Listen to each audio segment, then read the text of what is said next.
Welcome to the Spinwhiz Comic Show. Whoa. From Raleigh, North Carolina. Join us for exclusive interviews with the publishers bringing you the newest titles in indie comics, webcomics, movies, and more. No way. And now, here's your host, Jeff Palumbo. Here we go. Bulent Hasan, everybody. Bulent. Oh, man, that looks good. Oh, hi. I didn't see you there. I feel like you need a cognac with you. Hey. I need like a smoking jacket, and I need like my Cavassier next to me. I completely... Man, that's something I always wanted to do for like a Kickstarter video, but we all know that those make the worst Kickstarter videos. Oh, hi. I didn't see you there. Yeah, I didn't know that I was doing this. I'd be like, how did you get into my house? I'd like look for a knife or a bat. For some odd reason... Let's talk about technology starting off. I have a Zoom, and for whatever reason, it switches from 44.1 to 48. Oh my god! Just randomly, and it makes my voice sound like super, super, super deep. And I already have a deep voice, but it makes me sound like Vader deep. You know what? I noticed that quickly when he came back. You're like, "Yeah, I'm ready." I'm like, "Oh my god, he's Barry White." Let's get it on. Let's get it on. But anyway, besides the craziness that is. Yeah. All right. So it's true. We would totally just hammer or get hammered at a bar. I would totally have fun doing that. I think not allowed to. Yeah, I mean, I'm all if I ever make it up there. So where do you currently reside?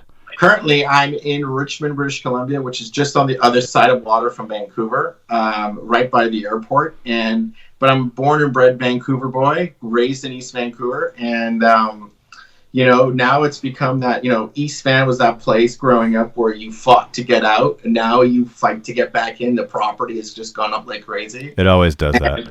Yeah, this has become. I gotta say, it's gonna be an episode. It's gonna be a season of Narcos one day, where it's like because there's so much money from outside coming in, and it's like Miami in the '80s. And I feel like a voiceover is going to happen. It's like what it turns out is that they never let them. They let them bring all their money in to fuel the property taxes. But they knew that they were doing it, and they never stopped them. Like I'm expecting that voiceover to happen one day in Vancouver, because it's become that kind of city here. So because of that, we have those tax credits and everything. So that's why Vancouver's that hotbed of filmmaking now that it is. It's always been, but it's like more so now. That's crazy. And yeah, on the East Coast, for those of you that don't know, on the East Coast, movies really happen. And it used to be Wilmington, North Carolina, and then now it's Atlanta, Georgia. On the West Coast, obviously, it's Los Angeles, pretty much all the way up the coast. But definitely LA is your big thing. But also on the West Coast is Vancouver. And it is crazy amounts of money up there, and lots of movies, a lot of indie movies are coming out. Not just big budget, but also that other side, which you don't see a lot of in the same town. Do you want to start with, it's a great segue into kind of what your background is, which is not comic books. Well, here's the thing. Well, here's the thing about Black Project, which I have a copy of right here. Oh my gosh! Wow, look at that! It's like you were prepared for this interview or something. It's as if I've been waiting for weeks to do this. And when I created Black Project, it was just because I'm a kid of the '80s. I was born in the '70s. I'm a kid of the '80s, and you're just like me. There was that drought once 1983 happened. After that. And there's some comic books with Marvel, but then there was literally nothing for Star Wars. So diehard fans that grew up loving it had nothing. So we had a drought. I call it the dark times. It really was. It really was. And so I needed to know more about Star Wars. So I started looking up what was Star Wars, how'd they make it. And the only thing I could find was filmmaking books, film history books that mentioned Star Wars. I read all this stuff out there that was like fiction, but I want to know more. So I went to look it up, and that led me being interested into film and animation, and I got into film school. So when I went to film school and I finished back in 1995, and I learned on like 16 millimeter film cameras, Arriflex cameras, and Steenbeck, 2 reels of sound and 1 reel of film, a picture, and a clap. Oh my gosh. Cut. I did, and I taped the film and the sound footage together. So I learned that way. And after that, I'm like, everyone asks me, what is it you want to do what do you want to get out of this? I go, I want to make the next Star Wars. I was 19. And like, I just got my legal drinking age was 19 in Canada. So it's like, yeah, I was alone to stop make Star Wars. Everyone looked at me like I was a complete idiot. But when I left film school and I was done, and I was like, look, it's going to come back. And I was right. And big time, man. If I knew what Yahoo was and the internet, I would have made more money. Oh my gosh. Yeah. I was only, except my futuristic predicting skills only rely to Star Wars, apparently. And Rey's a clone. Anyway.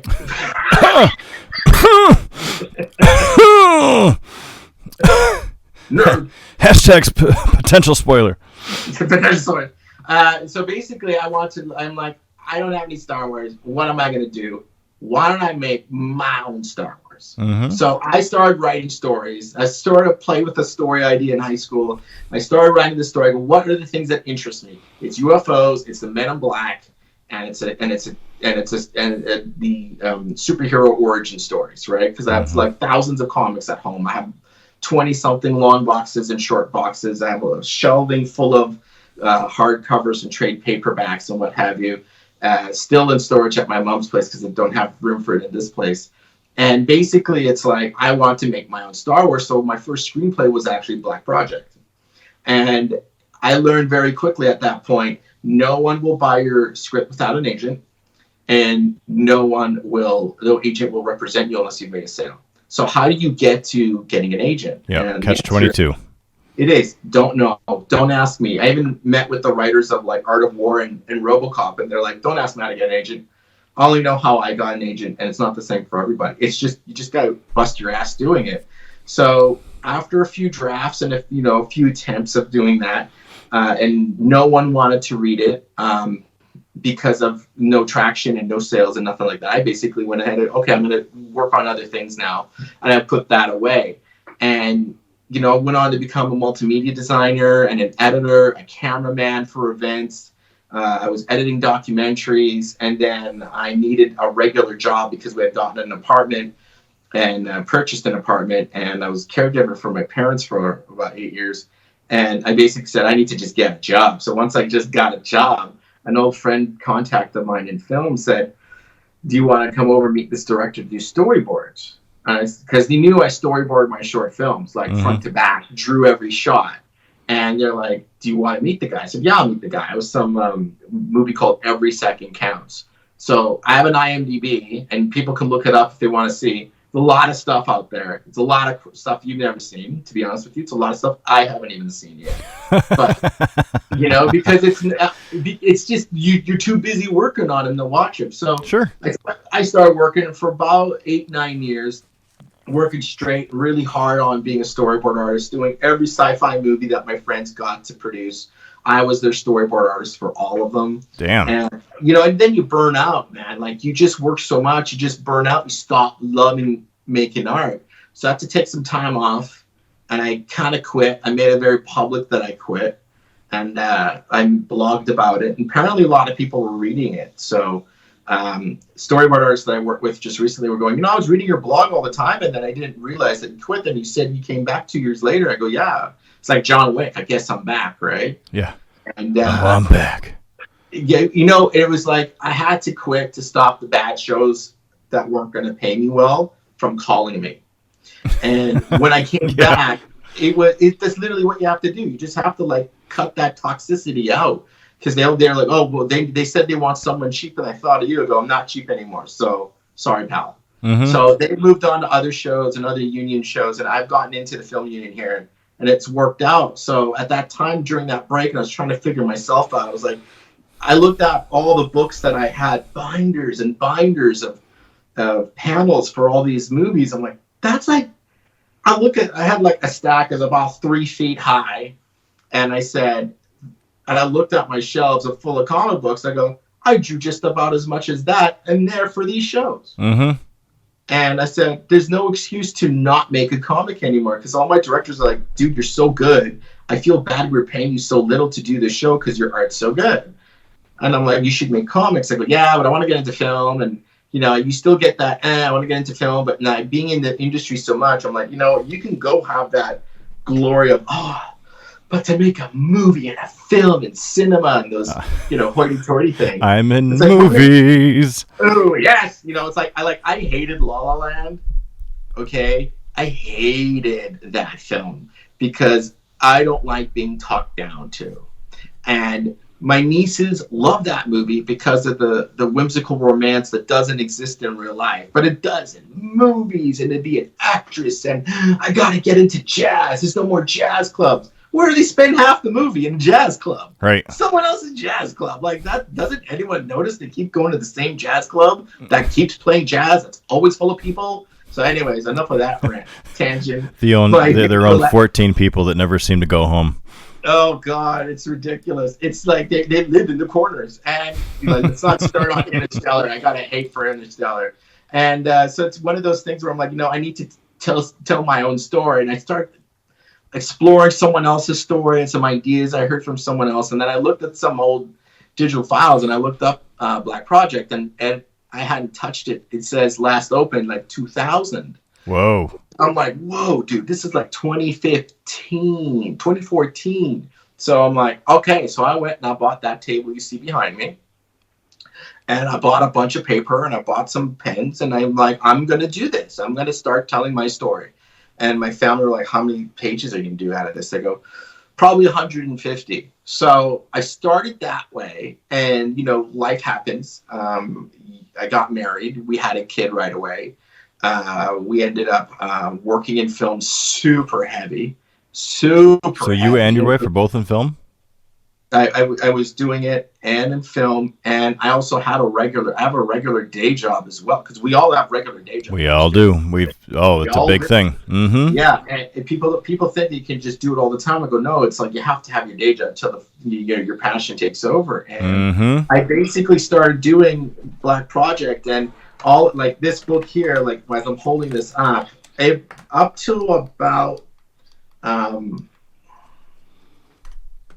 to about this page, which is 2/3 through. And this is about a 60-page comic. Mm-hmm.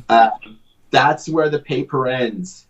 And everything else ended up becoming drawn digital simply because I ended up getting an iPad, which is right underneath this iPhone on the mount. I ended up buying an iPad Pro and Apple Pencil, and I was storyboarding through that because the delivery, many things, delivery, speed, robustness of the apps, being able to send out final product perfectly without ever throwing it into an iMac with Photoshop made it so much more attractive. So less and less happened on the drawing table because I was able to draw anywhere at lunchtime and continue telling the story. And I told everyone we're going to have 150 pages to tell the story. I'm at 300 pages, and I'm not even halfway. That's amazing. And luckily, you're saving tons of money. Well, I brought the paper out and the desk back out because I miss drawing on paper, and B, I miss drawing cool stuff, like just for myself, right? And it's come to that point where I'm like, okay, book one's really done. Like it's like I'm holding it now. It's done. And I'm like, I had a cover for myself, but I decided, in order to make this stand out really good, I need to really, really push it. So I ended up going ahead and finding every avenue I could to put it out there. So including it's where we discovered each other is on the internet with Spinwhiz Comics. Truth. And I was recommended to you from the guys over at the now ill-fated and now deceased Kraken Print, which I was very sad to hear about personally. They kind of just disappeared out of nowhere, but they had introduced us, and I was like, okay, you know what? It's like, oh, do I go there? I'm already here on digital, but I'm like, Nike just doesn't sell its shoes in just one shopping center. It's like you make it so it's available for people who want it, who want to get to it. And Spinwhiz is a great place for me because I was able to put the 3 books ready up there right away. We make it free. The first 2 are free, right? First 2 are free. Third one should be a buy. Yeah, and it's like, the first 2 are free. The third one's a buy, and it's like, we start black and white, we go in a color, and we're able to get the story out there. And we've even made the first book available on Webtoons, but like very, very segmented, because the format's different. So that means you have to reformat the thing entirely different for that. Yeah, it chops it up. Yeah, chop it up, because the frame sizes and the resolutions are all different from mobile. I totally get it why now. I didn't like it at first a few years ago when I heard about it, but yeah, I mean, this has become I found that Black Project when I read the script again, and I found it a few years ago. It was never going to sell as a movie. Absolutely not. But man, it makes a good comic. It does. And the fact that you do it end to end, it blows my mind. In the boot up, I was telling people that you're one of the only people I know that does the whole. I mean, there are artists that also write, but there are, to my knowledge, there are not any artists that write. They might do it end to end lettering, illustration, but not have the film background you do. Yeah, and that does change the things, because you can see in your writing that it reads like a movie. Yeah, thank you. That was always the point for it too. Like that's why we say, like, our mission statement on our website. Our website's crazypencilcomics.com, and we put it out there. We're making the most cinematic comics out there. We want our comics to be the cinematic experience that you escape to. Mm-hmm. The words are cinematic experience and escape. Yep. And that's exactly what we want it for, and that's exactly what I wanted in comics, because I was that guy that had a pull list for 20 years. I was that guy that even worked in a comic shop for 5, and I'm still very good friends with my local comic shop not too far from where I live right now, near the airport, Imperial Hobbies in Richmond, BC, on Russ Baker Way. Plug. Good plug. And you got to support your comic shops, man. I get it. We all got it. It's like digital's a great thing if you want to digest the medium and you want to read it right now. Totally read it right now. But if you want a copy, and everyone told me this, it's like I was really only going to go through digital, but I think that, and I took a very long time to really figure out what I wanted to do, and I did a survey as well, and asked a lot of people. So I had about almost 100 people take a survey, and they all said, you know what, I'll read digital, but I want a hard copy. Mm-hmm. Well, 90% of the industry right now is print. Yeah, totally. So, but digital's a great way to get your read on. I mean, I know a guy that only reads digital at my office, and he goes, "Oh, I just ordered Tokyo Ghost." I go, "Oh, I thought you read that on digital." He goes, "Yeah, but I love Sean Murphy's art so much. I had to have the hardcover." Yep. What a lot of people don't understand, but you do, and I'm not saying people in the industry, I'm saying people outside of the industry, what they don't see, or new people coming in, is a lot of digital is really meant, if you think about it as a marketing write-off, like money you would spend on marketing, that is what digital is for. Because if people like it, first of all, they are going to go out of their way to buy it on print. Yep. They're going to, when they know that you're at a show that's close to them, chances are they're stopping by your booth and getting a more expensive one because it's signed. Yes. And they're more likely to introduce themselves and back you on a Kickstarter or IndieGoGo. Exactly. And I keep trying to perpetuate this for Spinwhiz Comics, and you and I have had this conversation, but I keep telling people, listen, you may not, yes, we want to make you money, because if you don't make money, I don't make money, that's all bad. But at the same time, it is meant to be an awareness and distribution platform and discovery, so that people can start to be like, oh, this is, or I saw you on Spinwhiz, that's great. What are you doing? Oh, well, we have 10 of these copies left, excuse me. 10 of these copies left. It's $10 for a copy or $20 or whatever it is. I'll sign it. Let's get a picture. Like that's where you really sign loyalists.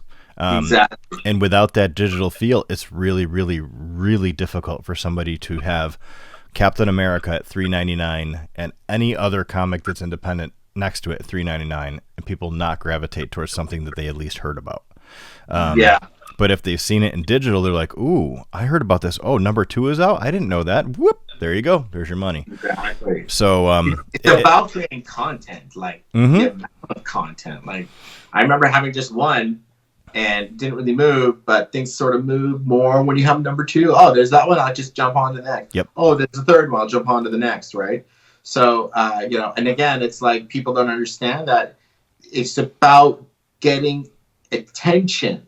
And it's not a battle of market share, really, in the sense of dollars and product and tangible things. Correct. It's about attention.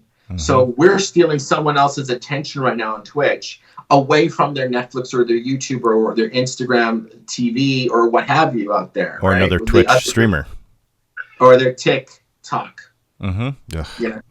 I mean, like, hey, we're on TikTok. I know, but we're on TikTok. I know. Not because it's like, I want to do that. I used to be so beautiful. Now look at me. And then I dress up and I'm like, oh, look at me. I'm so vain and shallow. I'm wearing something else, right? And it's just ridiculous, That's what it is. It's like some people have done that meme and said, no, you're beautiful. You don't need it. And they said, this is the stupidest trend. But there are people that are becoming popular on that platform. And I've seen people that were on Vine on that platform because Vine is dead. And I used to be on Vine just because you got to be stupid and it was okay. So I used to do stupid shit. I'm like all over my office all the time, or when I'm out in the street and drive my wife nuts. But yeah, at the same time, it's like it's a battle for people's attention. So if we can take it away from someone else's Twitch time, someone else's YouTube time, Instagram stories, Facebook video, Netflix, Hulu, Crave, Disney Plus. Oh boy! Apple TV Plus. You're getting into that mix again. That's the idea. Oh Lord!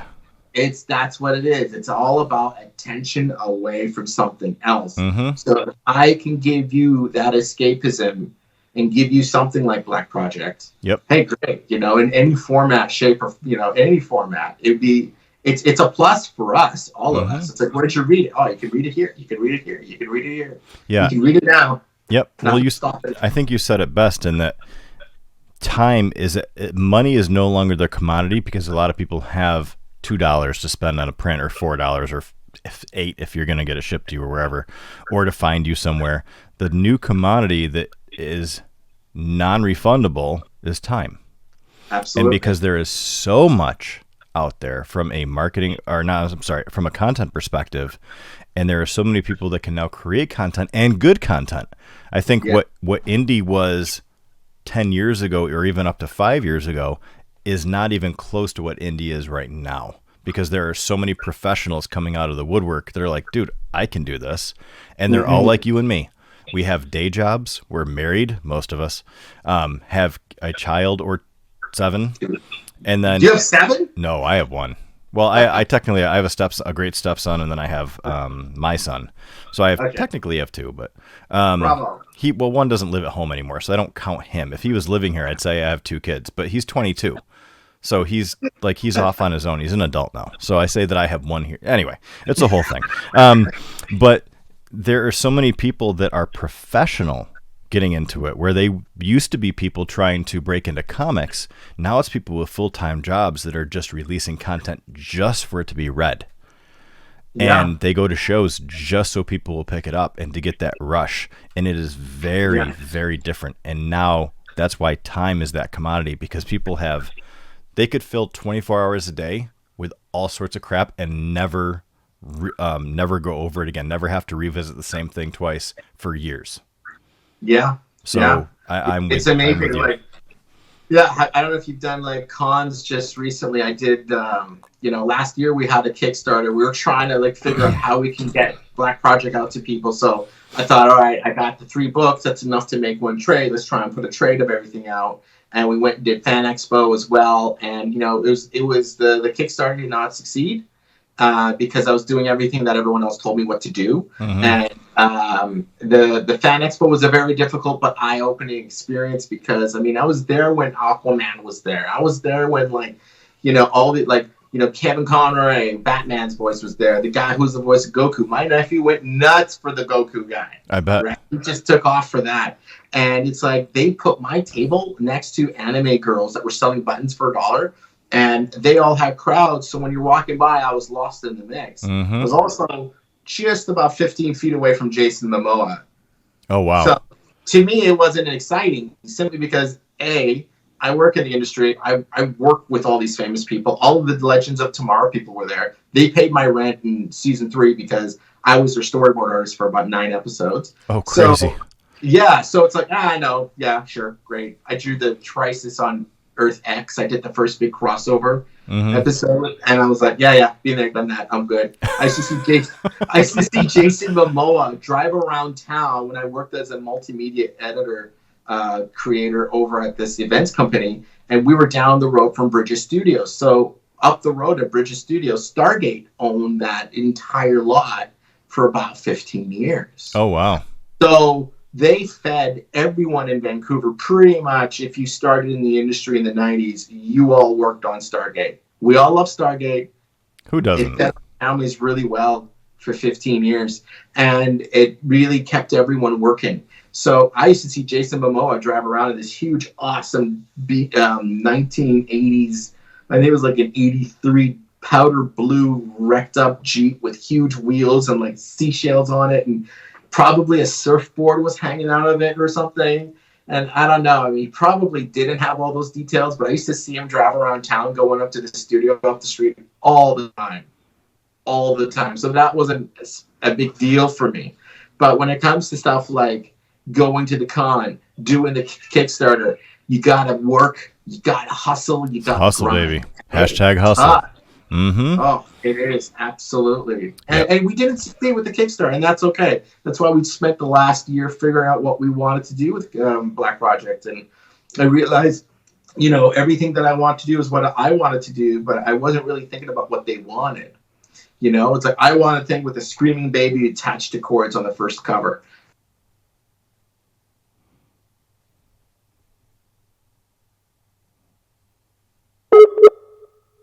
What I mean? So if you're creeped out by something, you're not going to give your money over for it, right? Especially moms who are going to buy it for their kids. So I forgot about that. Because you're like this, I'm going to make my book, and then you kind of forget, like, what are people spending their money on? What are they doing? And so you got to take time to do that too. You got to study your customers. You got to study the market. You got to study who would be not really a customer for you returning, but for someone else. Yeah. So most gifts out there, it's like I found out in my survey, a lot of people love to have buy books as gifts. So you got to make it look like it's going to be something. And when it came to building Black Project all over again, I'm like, I got to redo the cover. So I started working on a cover, and that's the cover that we've kept it as for digital. So you can find that on Spinwhiz as well. Yes, and link's already in the chat, by the way. Yeah, great.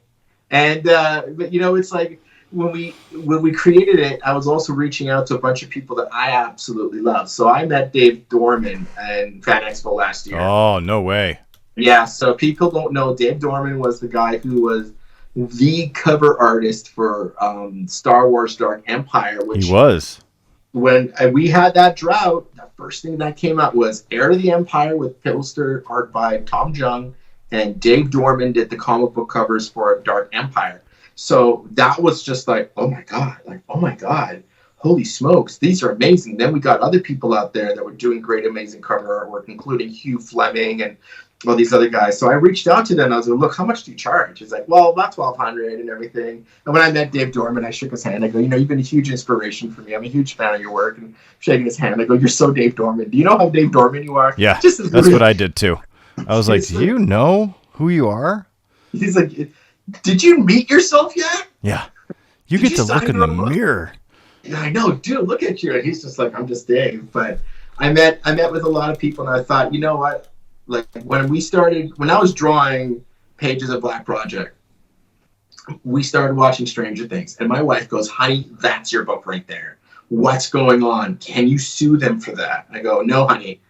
We all grew up on the same influences, and I can't and I haven't released the book at that point in its original version. And I said, what I need to do is get it out there. So, and I also have to think of, how do you sell it as an elevator? Like all these things I had to learn about.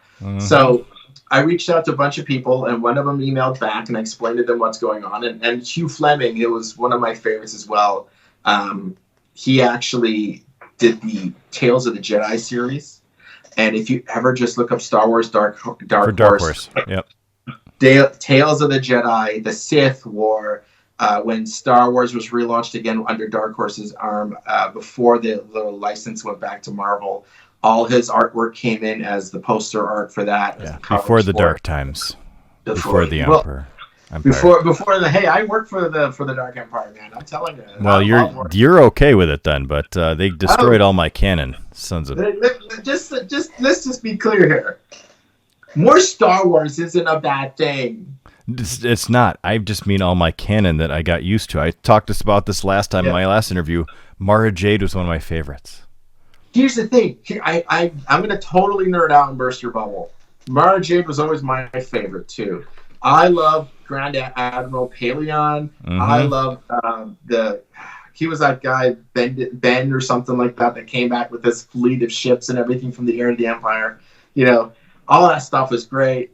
Here's what's horrible. You have to realize that was never canon. That's correct. I do realize the fact that they kind of were given go ahead.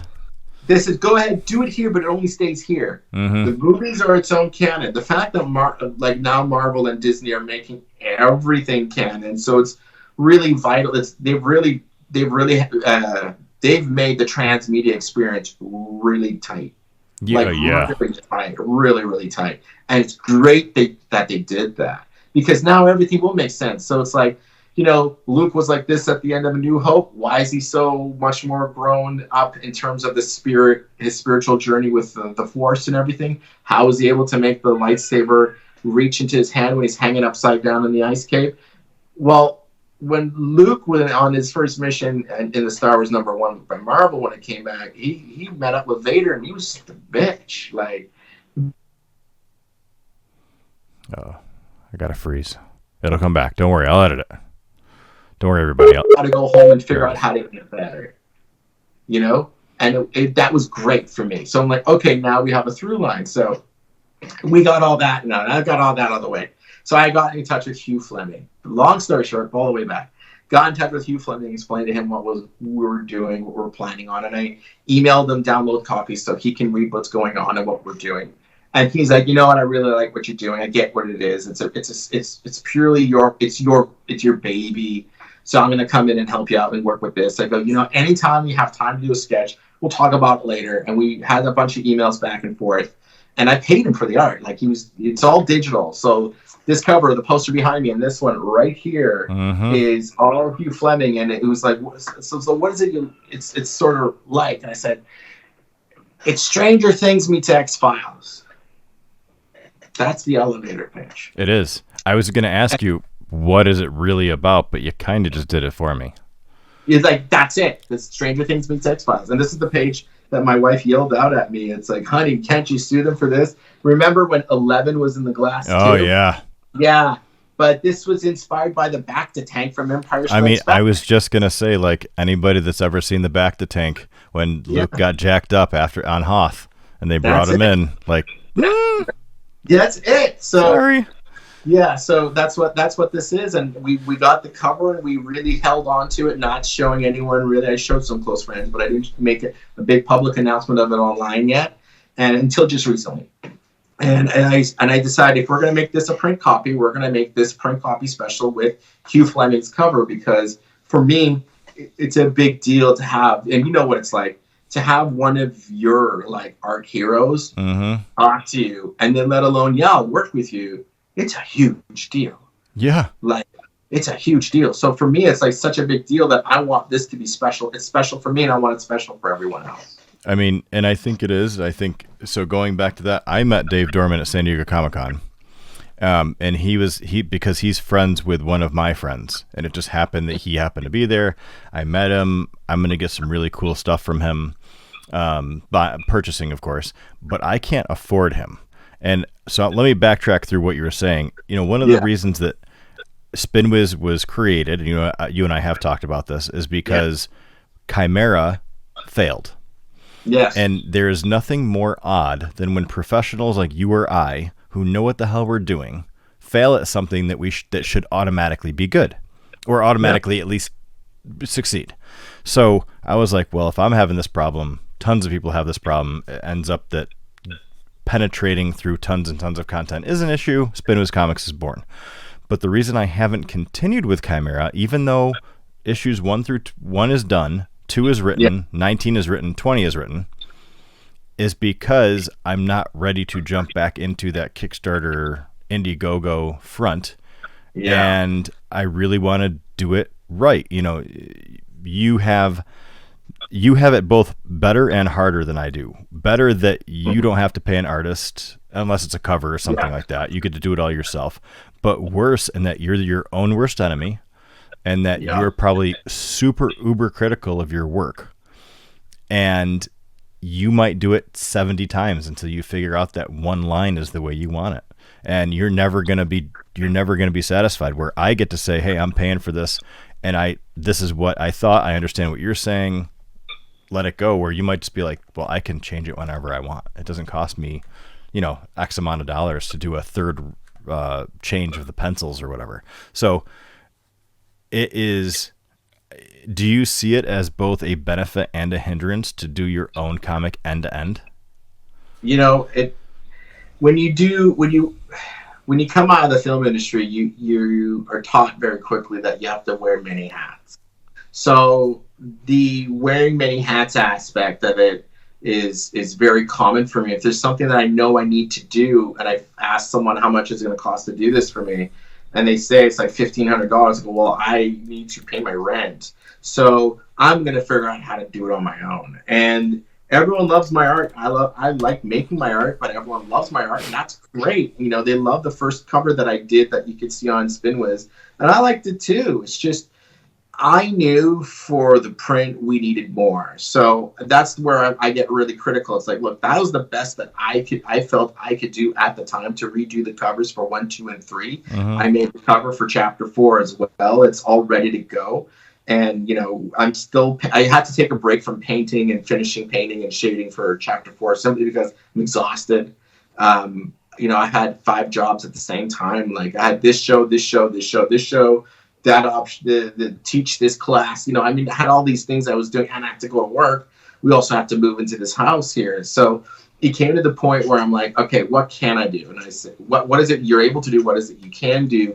And what is it you need to adjust? So when it comes to things like, I can go back and rechange that. It's like, if there's something wrong with that page, I'll notice it months later. Mm-hmm. And when I go back and I'll just review it, I go, oh shit, that needs to change. So I'll have to redo the page. And I actually just realized in my painting process that, that just shows up out of nowhere. We have to expand. We have to add 4 pages so we don't throw the page count off, because people don't realize, and I had to learn this the hard way, when you're doing your pages, you got to go left, right, left, right, mm-hmm. left, right, left, right.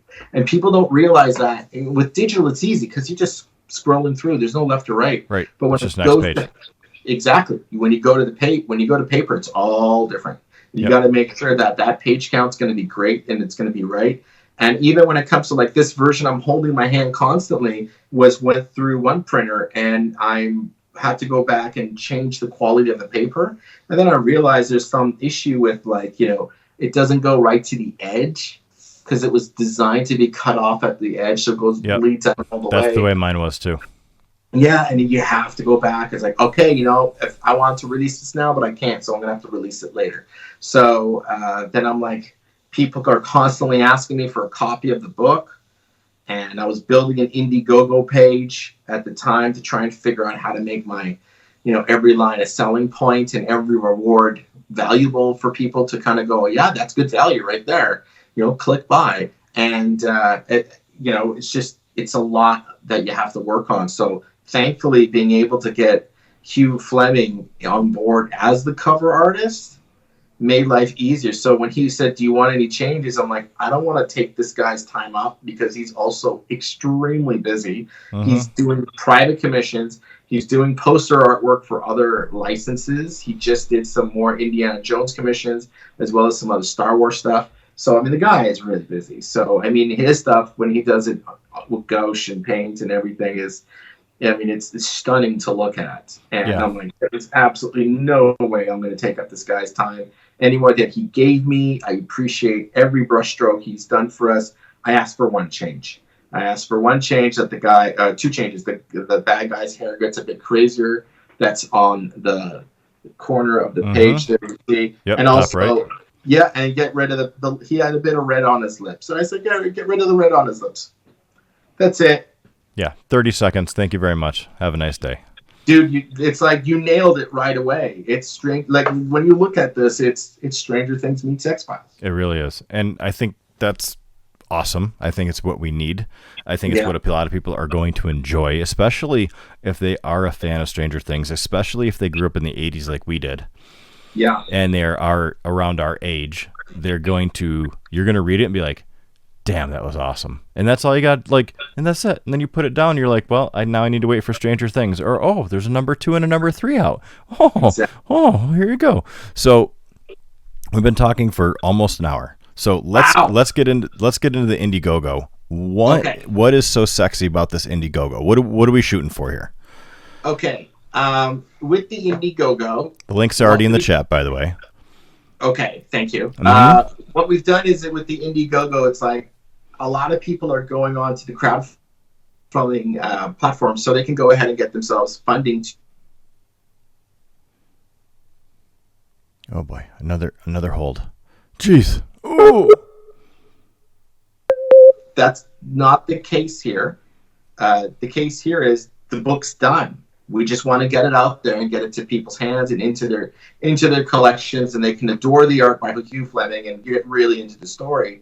And I want them to have the taste for the second and the third one. Because the second one is basically one location and it's one big fight scene. And which is awesome.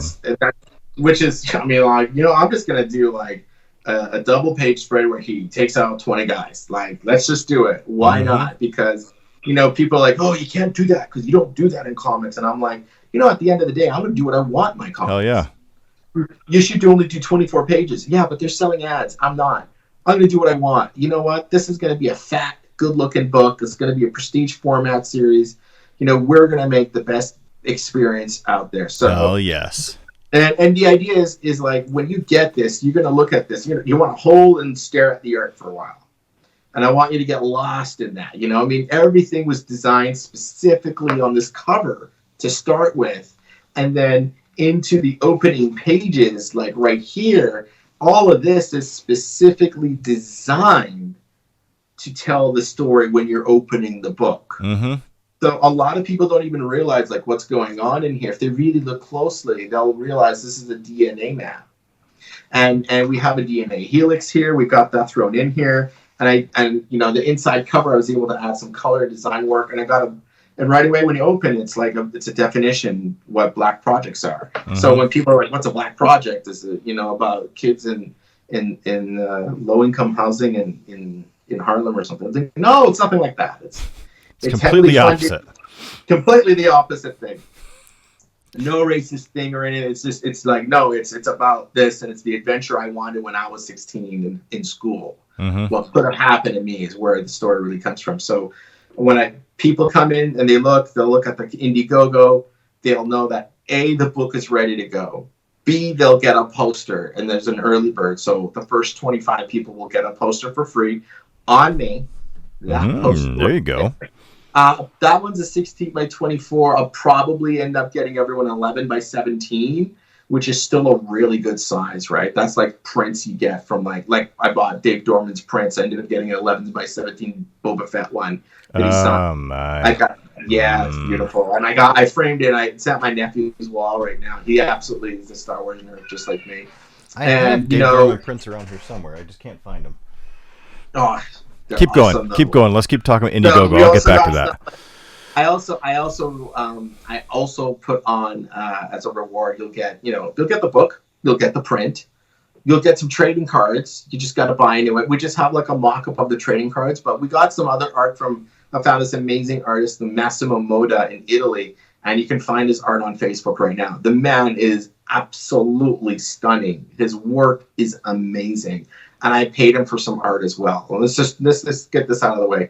I pay my artists when I get them involved. Shocker. You know? I pay my artists. And I say this because it's like there are people out there that produced a lot of books out there, and they have stories that they haven't paid their artists before. And I can't name names, but at the same time, I don't want to be one of those people that are named to not pay their artists. So I paid Massimo. I paid Max for his art and he nailed it too. Like, it's one of those things that they just nailed it perfectly. And I paid, I was more than happy to pay Hugh for this cover because then it's mine, right? But now it's all going to be yours if you get it. We created some other higher tier rewards as well. I think you got to really click and go add to it. And I might have to actually release them in a couple of days to release a larger tier where you basically can own a page of art when we did do it on paper. Awesome. From one of the first 25 pages.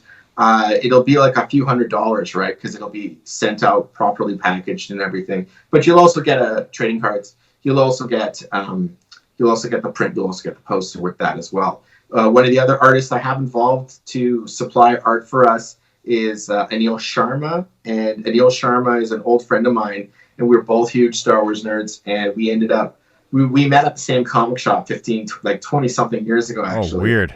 Yeah, and that's when we became friends. Like, you like Star Wars? I like Star Wars too. Let's go buy toys. It's like, okay. So we bought Power of the Force. We make runs to Bellingham, Washington, just to go buy our action figures. And basically, he's an amazing artist himself. And he became a photography teacher, and he ended up becoming an amazing concert photographer. So all of the concerts that get, the photos that get taken in Vancouver, that's his photos released to the press the next day. And he went back into his first love of art and ended up showing off his artwork to some people that were connected to Topps. And now he's one of the top sketch card artists for Star Wars Galaxy. Holy crap. Yeah, so he's supplying the piece of art for us as well for Black Project. So yeah, I'm waiting for the art. I'm hoping I'm going to get a shout out to Anil. Where's my art, buddy? Mm-hmm. But he's super busy. He's just like me. We all have like 100 jobs happening at once, right? So and make sure you tag me when it comes through and you throw it up on Instagram. Make sure you tag me so I can share it. Oh, totally. Because the idea that we have is really cool because it harkens back to what we love in comics and everything. One of his pieces was actually a standalone piece of art used in the last Star Wars Galaxy set that came and left like right away. You cannot find that set of cards anywhere. I still got to get my spare card. He might have some loose for me. Mm-hmm. So it's a beautiful thing of Rex from the Clone Wars.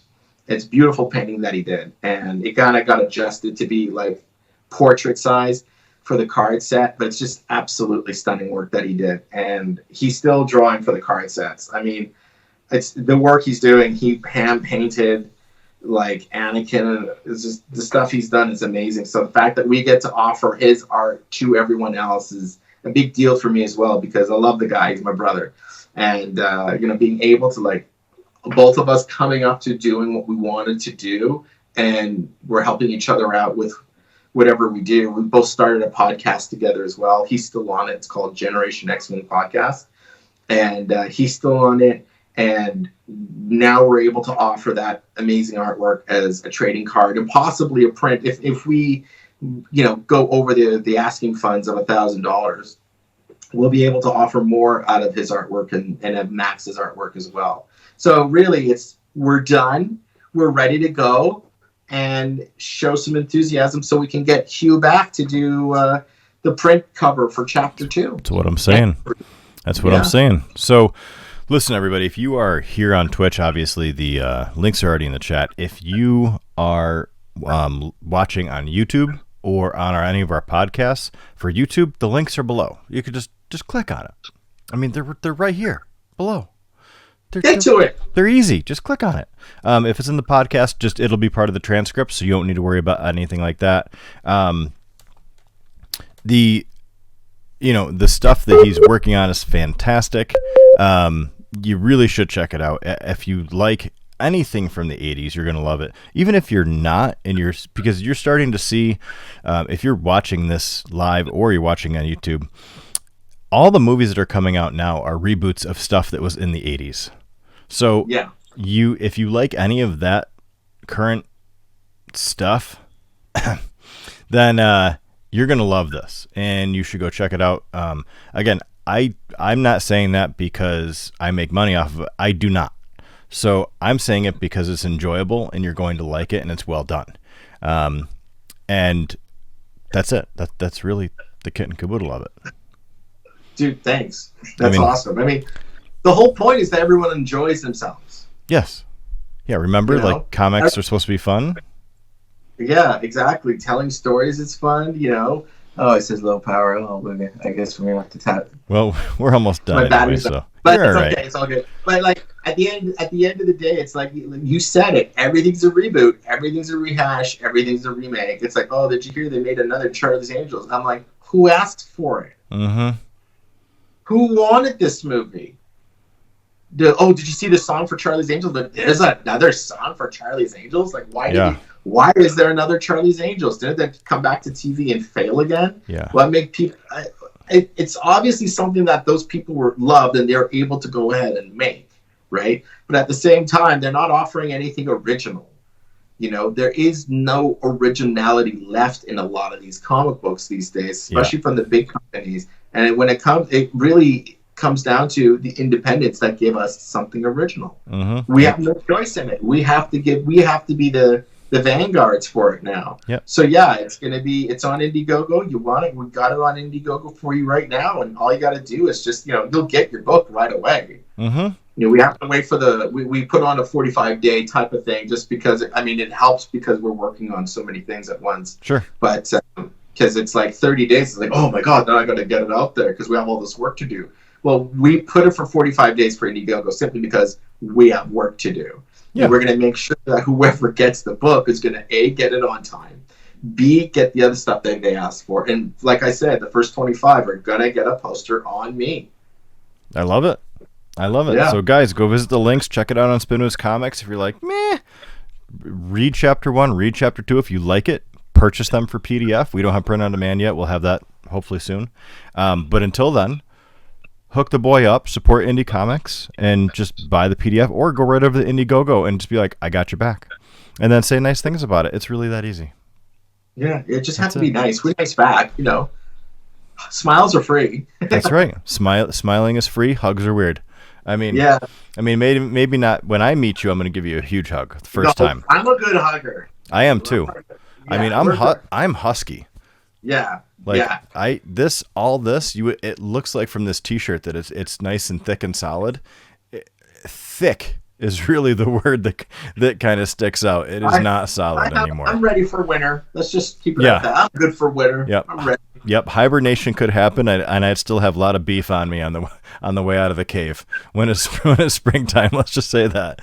Oh my god. Oh my god. Well, listen. Bulent, thank you so much for being here. Thank you for coming on the show. Hang out real quick. I want to say goodbye to you off air. Okay. And then we will we'll do more stuff. So guys, hang out with me real quick. I'm going to go say goodbye and I will be right back. We'll see what we're going to do. 1 second.